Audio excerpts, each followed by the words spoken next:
Hey everyone, and welcome to another one of our RVA Now Instagram Live conversations. I hope everyone is having a safe and healthy holiday season and that you're not letting this dismal rain and cloudy day get you down.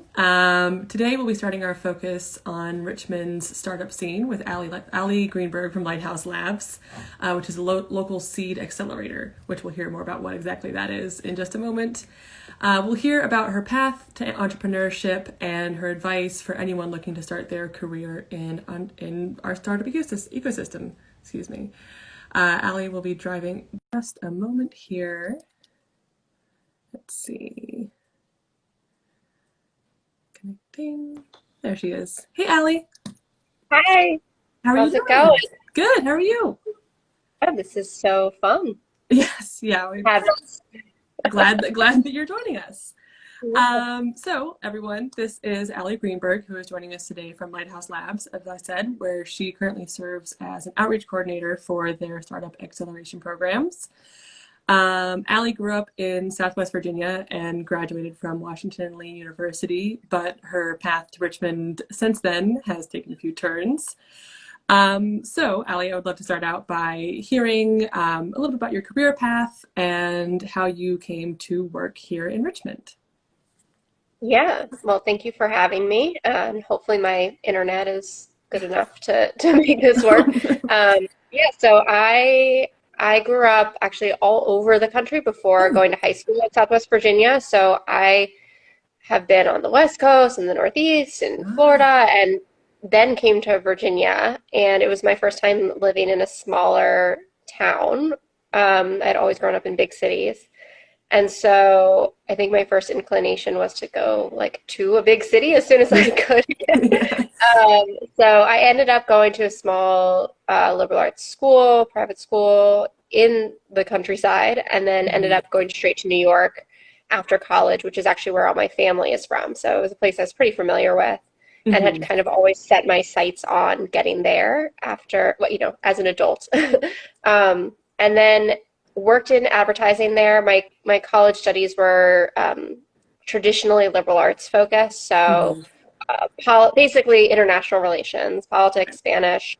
Um, took art history classes, did everything, at school, and then ended up at an experiential marketing agency, Mhm. and then later at a traditional advertising agency, because in that world, everyone does different stuff, though it all gets lumped together in advertising and marketing. And I was in New York for about 4 years before feeling a little bit stifled and was a little bit tired of paying so much for rent. And I ended up taking a short break. I took a summer off and I moved to Italy to Mhm. regroup essentially. And when I came back, I realized like once you do that, you can't really just go back to a What you were tiny doing. apartment, Yeah. yeah, and an hour-long commute on the subway and Mm. all of that. So I started thinking about some other places I could go, and that's how I actually ended up visiting Richmond for the very first time. It Mhm. was a city that I didn't really, even though I grew up for a lot of time in Southwest Virginia, it's still an entirely different geography.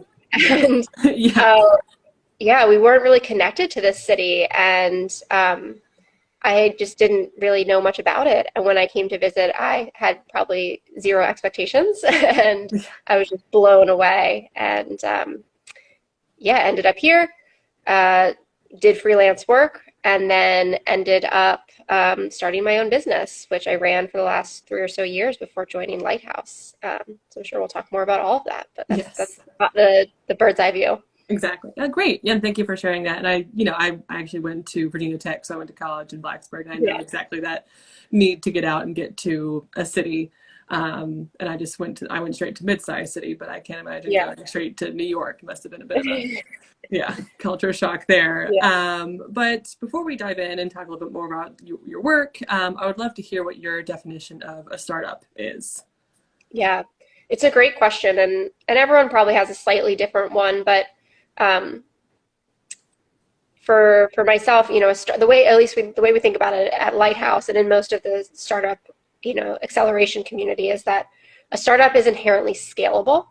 It is often tech-based, but it's not necessarily tech-based. There's a ton of direct-to-consumer companies. There's a ton of products. It doesn't need to be an app, but it often has a tech solution, and the key thing is that it's scalable. So my business that I started was not a startup. I started up the business, but that's not the same thing. And that's because my business just inherently wasn't built to scale. And that scale could have been if it was, we were a physical space, if I had expanded to several other locations, or had I had a comprehensive online platform or some other part to it, it could have been considered a startup. But a lot of companies are small businesses, and startups is kind of a subsection of that, which is again inherently based on scalability, whether it be in geography or just ability to reach a ton of people through the internet. Right. That's very, very helpful. And thinking in scalability really clarifies it for me too, because I had always sort of known, that sort of small businesses, sort of rectangle is a square thing, that startups are small businesses, but small businesses aren't always startups. So that's a really great way of just simplifying that explanation, and that's great. For sure. Yeah. And scale doesn't need to mean revenue, because there's probably a ton of businesses that are not startups that are far more profitable than most startups, but they couldn't scale to the same size or geography. So that's kind of key difference. Cool. And I would love to hear about a little bit about the business that you did start and worked at for a few years. Yeah.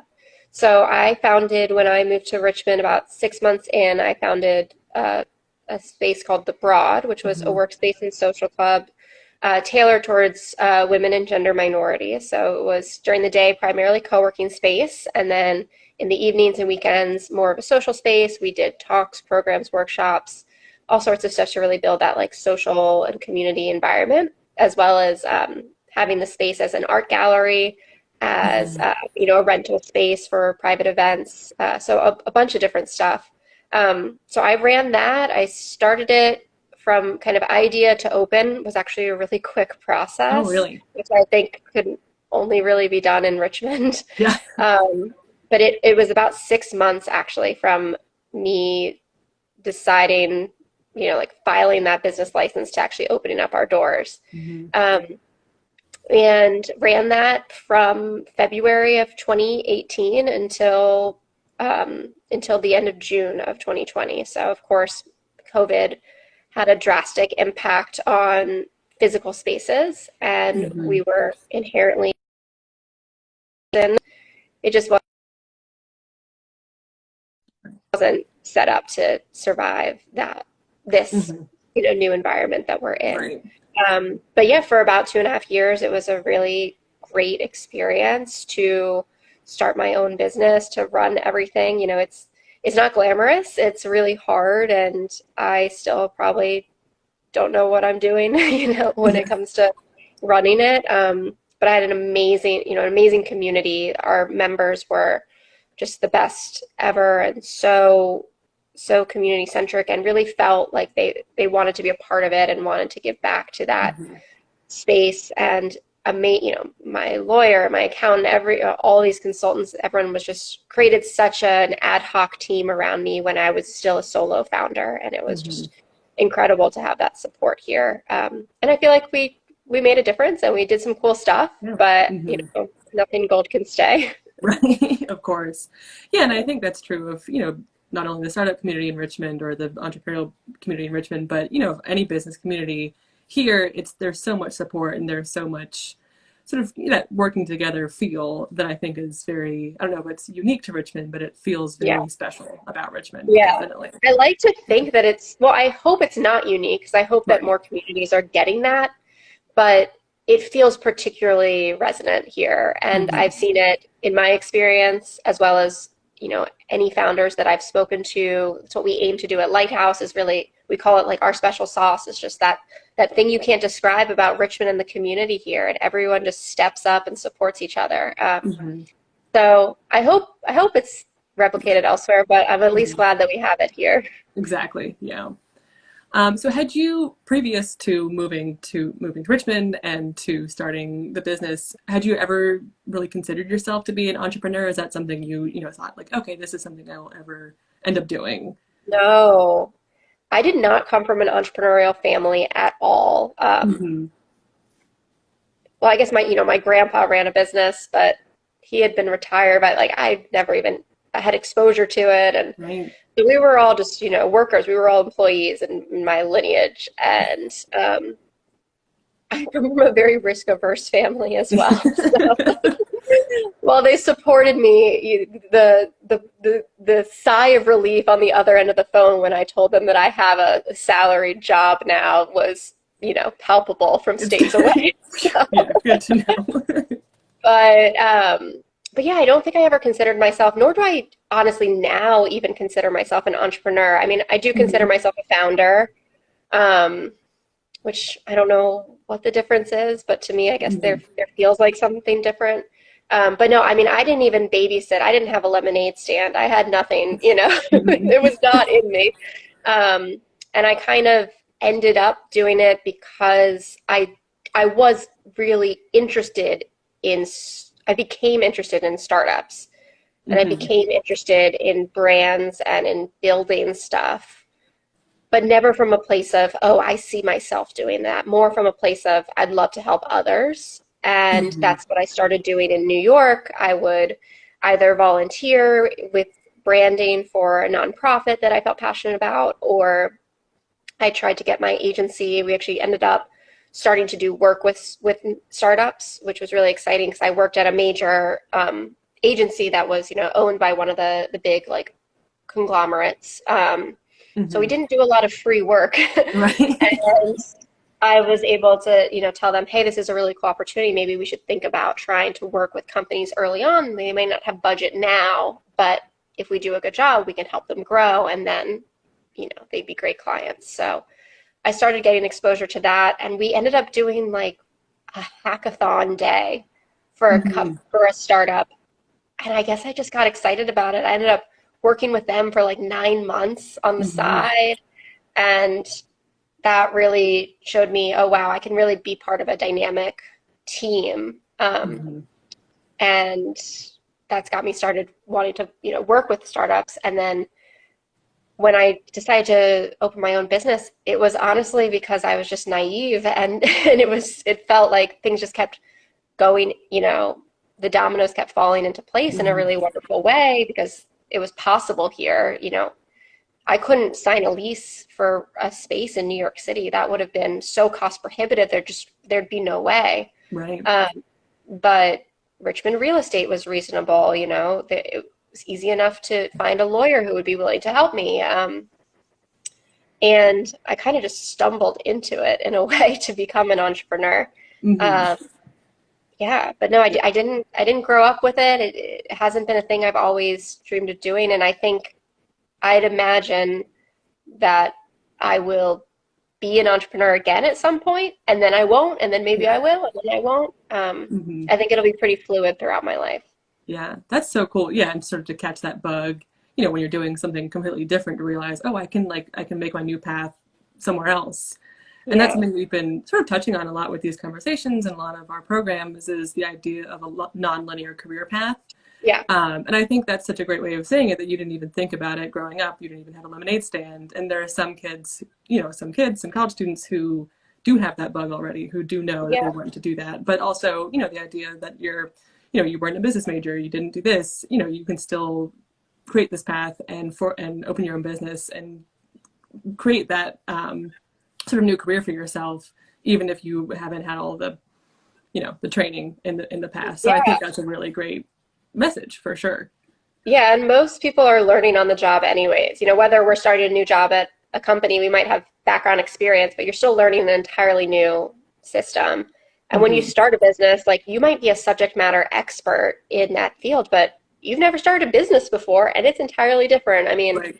do you know who you need to file, forms with? Do you know, what the difference between your P&L and your balance sheet is? Like, there's so much to learn. And I think that for me, while I didn't grow up feeling like I was an entrepreneur or aspiring to that, I did grow up always like being curious and wanting to solve problems. And so for me, when the idea came, the business, it was not about starting a business. It was about this idea. And the idea was a business versus some people certainly are always they want to work for themselves. They want to be an entrepreneur. But I think a lot of people like myself will become entrepreneurs if the problem is there or if the particular passion point is solved through the means of starting a business. And so that's kind of how I see myself. Like, I don't want to work for myself just to work for myself, but the next time I find a spark, I will go for it. I almost started a new company actually before all this, but it was just because I was super passionate about what it was. And once I did the research, I was like, that's not going to work. Need far too much money for this. But until there's something I'm so passionate about, I think I'll take a step back. I think, and definitely, part of, the skills in this ecosystem is to know when to stop. Definitely. Yeah. So we talked about this a little bit earlier, and I want to know sort of a little bit more about what drew you to Richmond in particular. I know we've talked about this, the rent and the cost of living is key, definitely a big motivator. But what sort of about Richmond drew you in and made it so appealing for you to start your business here or live here first? I think I just was so blown away when I first moved here and just did not even know what to expect and just loved the vibe. And it was probably like it was a gorgeous sunny day, unlike today. All the chips fell into place. But for me, when I left New York, I was feeling, first of all, I love I love Richmond.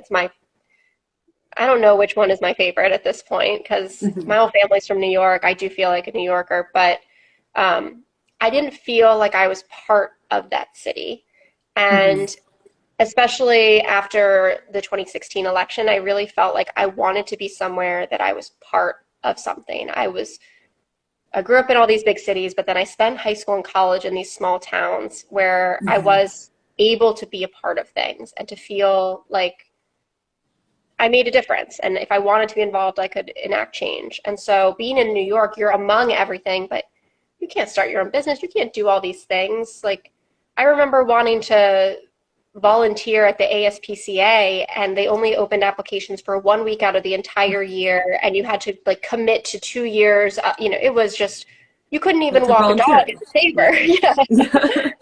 So it just started to feel like this wasn't a place that I could ever kind of have my own community. I had tons of friends there, but it was impossible to see people. I mean, it was a classic situation of like trying to arrange calendars and sure, I'll see you 3 months from Tuesday. And once I got to Richmond, it just felt like, oh, this is a city I can literally, like, physically navigate very easily. I can get from place to place. It doesn't feel like you can always explore a new section, but you're not so removed from the entire city. Whereas in New York, like, most people have never even been to most of the boroughs. They've only ever stayed in their one area, their couple of train lines.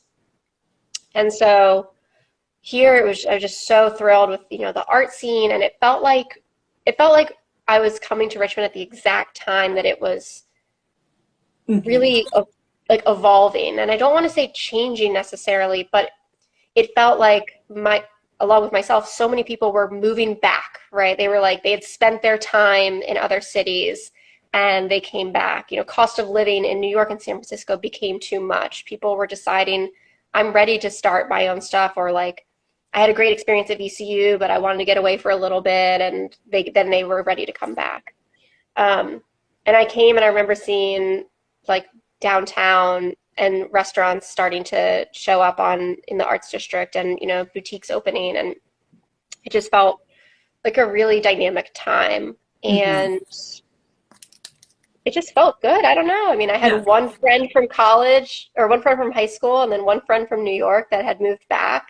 And they were two people I really liked. Like two just really good friends. And I came, and I think I had moved around so much as a kid that I didn't necessarily think it had to be Richmond for the rest of my life or anything. I had never lived anywhere longer than 4 years. So I figured, what's the worst that could happen? I'll come and then I'll move again. Right. And I just absolutely fell in love. And I mean, I don't know if I'll be here the rest of my life, but it's an amazing city. Yeah. And I love to hear that. But also I like what you said, that it's a dynamic time.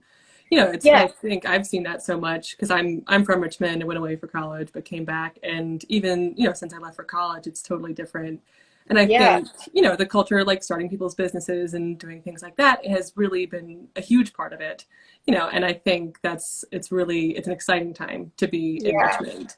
Um, Absolutely. yeah. And I Again, will also say, I like my background is as a researcher. That's what I did at the agencies. So I was curious. I just had this good feeling, but of course I wasn't going to truly just move out, out of the blue. I didn't have a job here. So right.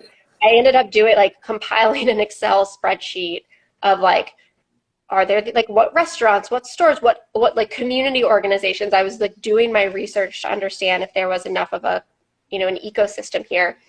And at the time, I thought, oh, I'm passionate about food. Maybe I'll go and work, with a restaurant group or something, do their marketing.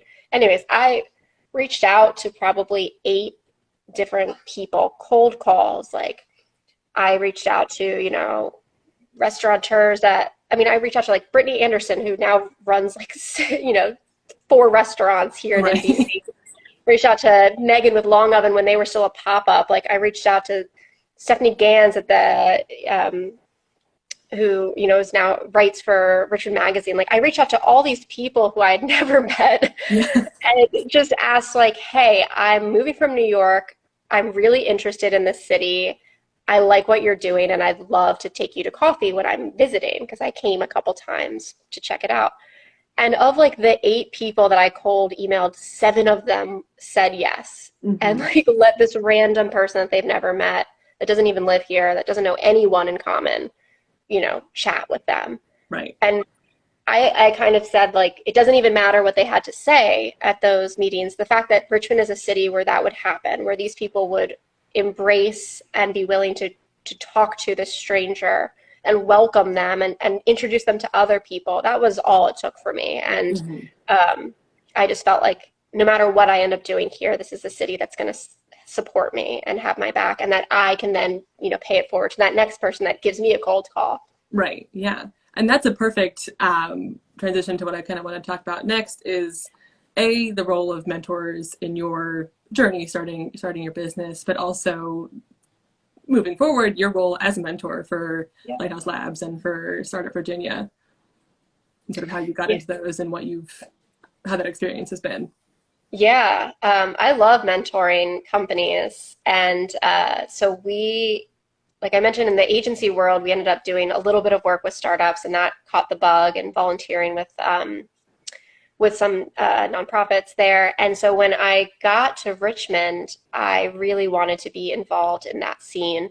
And I found Startup Virginia first and applied to be a mentor with them. And it was just so awesome and so rewarding.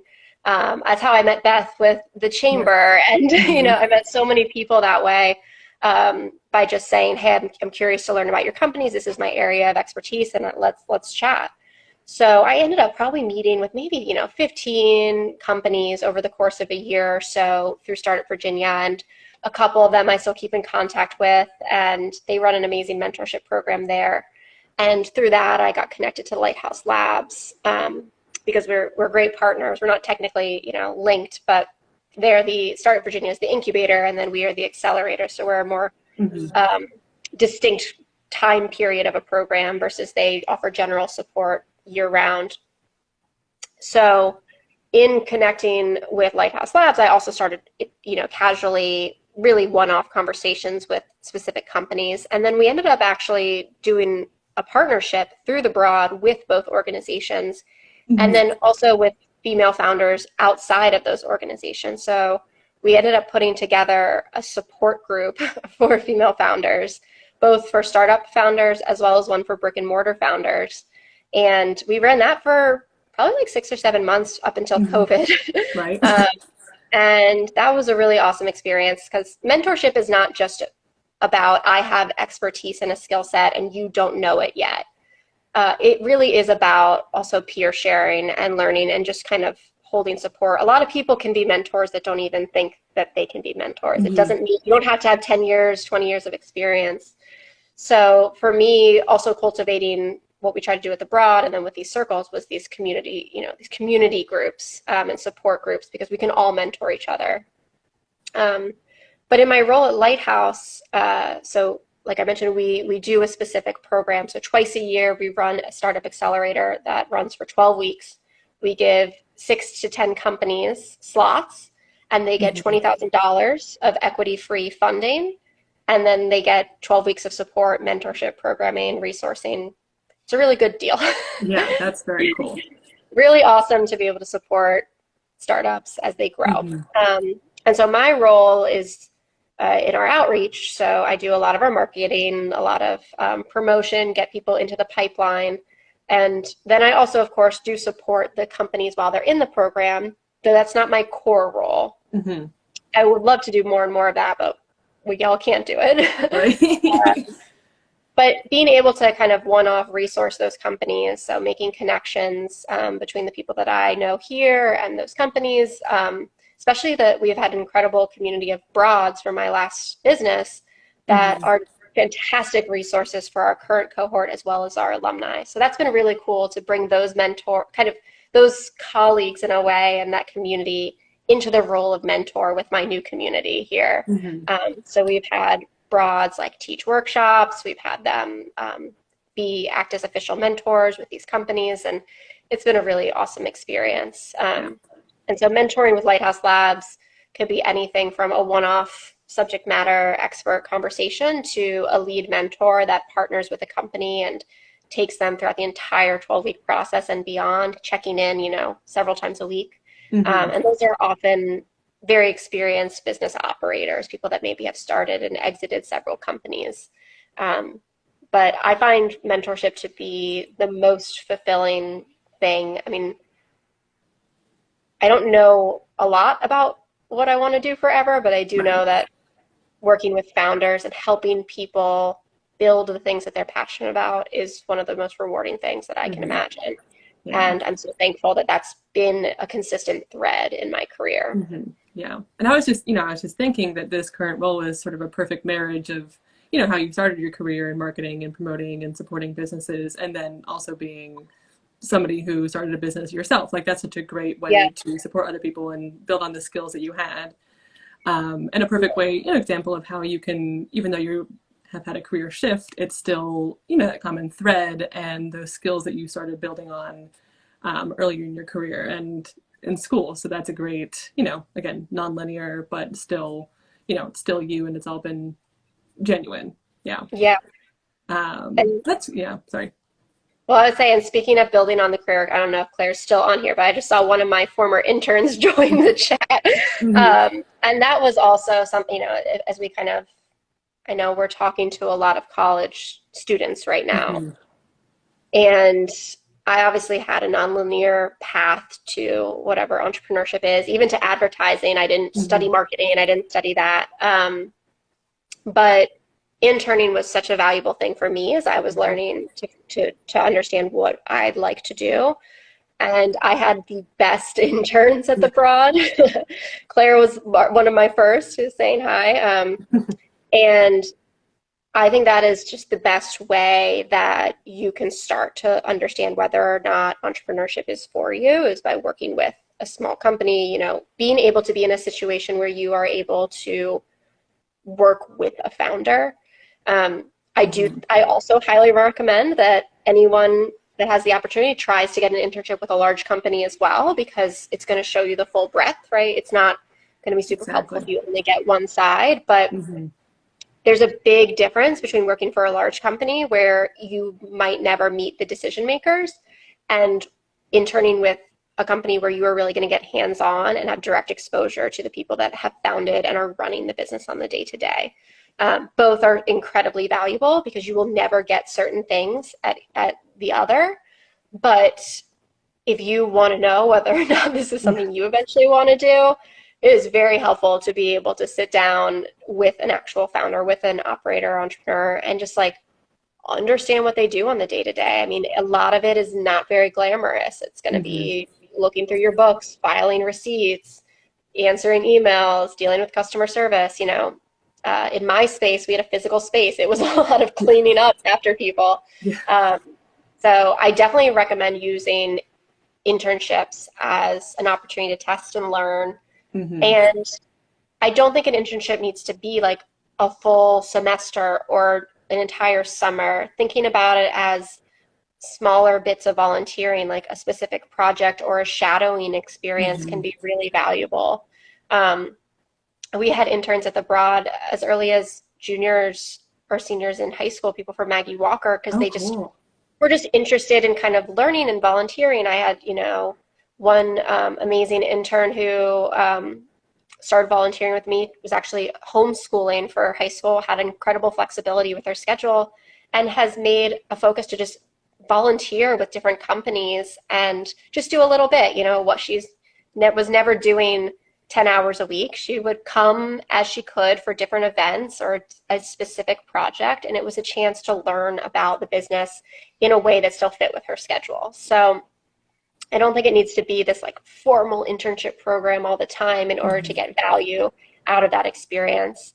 And like informational interviews are huge too. So like you don't need to always be having an interview as much as just having a conversation, or having an internship as much as it's just like having a conversation, starting a dialogue, so that when you apply to a company, whether it be a startup or a corporation, it's not the first time that they've ever heard of you.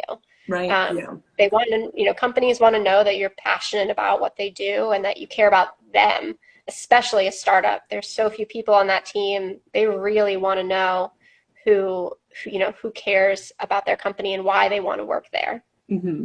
Yeah, and that is great advice. And talking about the informational interview is something we haven't talked about at all, but that's great. Like, it's networking advice, but it's learning, learning the ropes of a certain industry or anything, and that's really that's so cool. And thinking about interning, we have a huge emphasis on interning with RBA Now and with Richmond as a whole. But thinking about right now, maybe there isn't an internship at a startup available because of capacity, but, getting those skills at a larger corporation or a larger company are also valuable, because that's all things you can bring to a startup. If that's that's what your goal is. Any experiential learning is going to be valuable for sure. Absolutely. And if there's no internship available, like, do something on your own, if you're creative, create a portfolio, make a fun little website, just create your opportunity, Yeah. So I think there's just endless ways. And I just encourage all students just to keep exploring, what, don't get your heart set on just one particular path, because the reality is, like, just because you're a business major doesn't mean you're going to immediately go down X, Y, or Z road. Exactly. Or you might right after college, but 5 years from now, your job's probably going to look totally different. So take the time to kind of explore your different options. Yeah, and things you might go to Italy for a summer, and you might do this, and you might come back and say, I want to do something different now.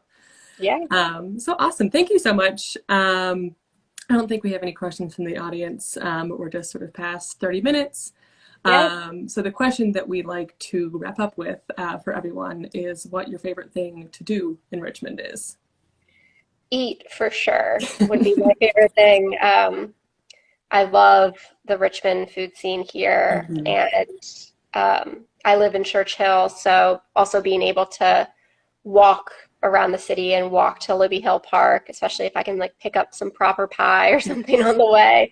But yeah, I love to eat, love to support local restaurants, and they need it now more than ever. So hope everyone will join me in that. I've ordered in probably too much, but in this circumstance, I think that there's no such thing. Justified, yes. Yeah, definitely. It's been justifying some habits for me too. So that's great. So so if anybody has any questions, if they're watching later, any questions for us or for Ali, we would love to answer them after the fact. If you want to comment on the video or send us a message, we would be happy to take them. We really want to encourage everyone to pursue this and to learn more about the ecosystem in Richmond. So definitely feel free to reach out to us for any reason. And thank you again, Ali. I really, really enjoyed talking to you, and this was so much fun. Yeah, thanks for having me. And I'll just put a final plug. I know that we're actually going to be partnering Right. with Chamber and Startup Virginia, I think on Thursday, the 14th of January, Yep. Hmm. at 12 for a panel with several entrepreneurs that are currently running and scaling businesses that have been through both Lighthouse Labs and Startup Virginia. So if you want to learn more, directly from a startup founder, you'll be able to hear from four of them on the 14th, and they'll be able to tell you not just about their experiences, but also the types of skills that they look for in both Hmm. interns and junior team members, and just what it looks like to be, you know, young and out of college and working in the startup world. So they'll Exactly. be able to Yeah. tell you a lot. Yeah, I'm so glad you mentioned that. The sign up link will be actually in our bio, so definitely sign up for that and come attend. Hopefully, I'm assuming everyone's on winter break now, so I'm sure you have time. So we are really looking forward to that, and we are really glad that you can participate in that as well. This is a great intro to that, I think, to that topic for sure. Well, thanks so much for having me. Great, thank you, Allie.